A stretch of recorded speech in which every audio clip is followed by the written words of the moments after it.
आशुतोष भगवान, दक्षेश्वर की पवित्र नगरी कनखल और उसमें श्री पंचायती अखाड़ा नया उदासीन केश देवता भगवान श्री चंद्र का आशीर्वाद, श्री पंचायती अखाड़ा नया उदासीन के समस्त पंच परमेश्वर के श्री महंतगण, अखाड़े के अध्यक्ष श्री महंत धुनीदास जी महाराज, मुखिया महंत हमारे भगत राम जी महाराज, निर्मल पंचायती अखाड़े के परमाध्यक्ष श्रद्धेय पूजनीय श्री महंत ज्ञानदेव सिंह जी महाराज, बड़े अखाड़े के सभी महामंडलेश्वर वृंद, सभी अखाड़ों से आए हुए महामंडलेश्वर वृंद और इस सुंदर आयोजन का जिन्होंने अभी तक संचालन किया, समापन की ओर ले जा रहे हैं हमारे सबके महामंडलेश्वर स्वामी हरिचेतन जी महाराज।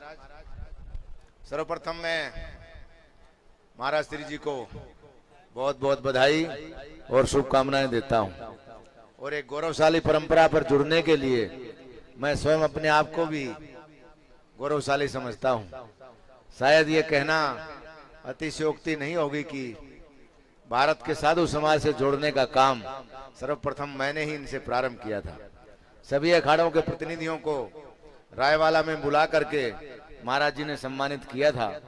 उसके बाद धीरे धीरे मैंने उनसे आग्रह किया कि एक बार जब आप कनखल आते हैं तो एक बार हमारे यहाँ जितने अखाड़े हैं सभी अखाड़ों में आपका दर्शन मेला मिलन होना चाहिए।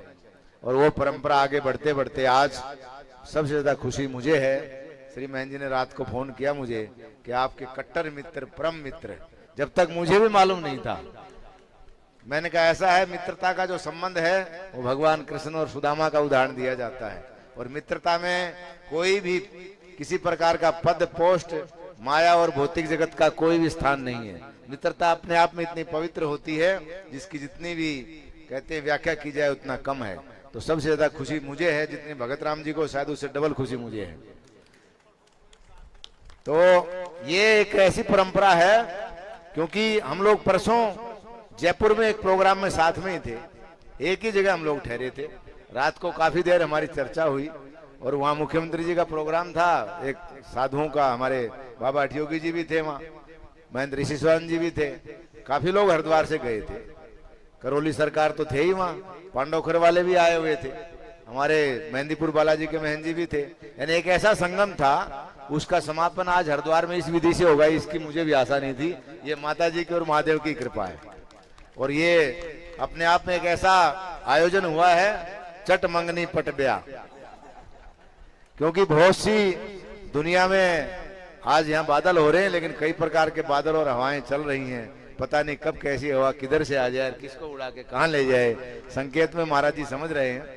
लेकिन ये जो निर्णय इन्होंने लिया, इन्होंने मुझे दो शब्द कहे, कल शाम को मेरे पास लगभग 1 घंटा बैठे रहे अखाड़े में, कि मेरा कमिटमेंट है, हमारी जो परंपरा है वो पहले से ही नया अखाड़ा उदासीन से, तो ये एक बीच में कुछ चर्चाएं आई थी, तो मैंने उनको यही सुझाव दिया था कि अगर आपको महामंडलेश्वर बनना है तो आप नए अखाड़े में बने, बड़े अखाड़े में बने, वो एक ही बात है, निर्मल में बने। अगर सन्यासी बनना है तो महानिर्वाणी अखाड़ा आपका है ही है, वो पहले भी था, आज भी और आगे भी रहेगा।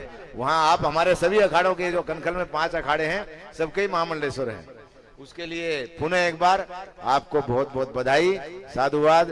और श्री महंत जी ने जो निर्णय लिया है, कभी कहते हैं गुरु गुड़ी रह जाता है और चेले चीनी हो जाते, तो हम लोग जो हैं जितनी भी व्याख्या करते हैं गुरु शब्द की, उसमें जो श्री महंत बनता है अखाड़े का, भगत जगत को ठगत है और ठगतन को है संत, और जो संतों को ठगे उसको कहते हैं महंत है।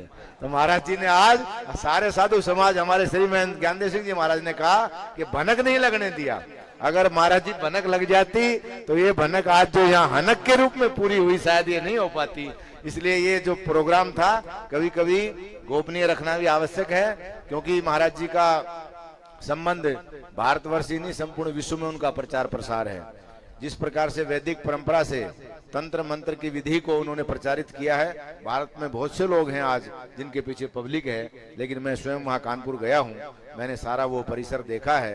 एक आध्यात्मिक चेतना का जो पुंज हमारे इनके जो पूज्य गुरुदेव जिनके द्वारा ये शक्ति इनको प्राप्त हुई, मिश्रा जी और उन्हीं के नाम से रायवाला में जो मठ महाराज जी ने बनाया है, भूपतवाला में जो आश्रम बनाया, मैं सब जगह गया हूँ। शायद जितना मेरा परिचय है यहाँ स्टेज के ऊपर किसी का इतना परिचय नहीं होगा, तो सबसे ज्यादा खुशी मुझे ही है। और पुनः एक बार आपको और आपके संपूर्ण दरबार का ऑफिशियल चैनल करौली सरकार ईश्वरीय चिकित्सा विज्ञान केंद्र चैनल को जरूर सब्सक्राइब करें। नमः शिवाय।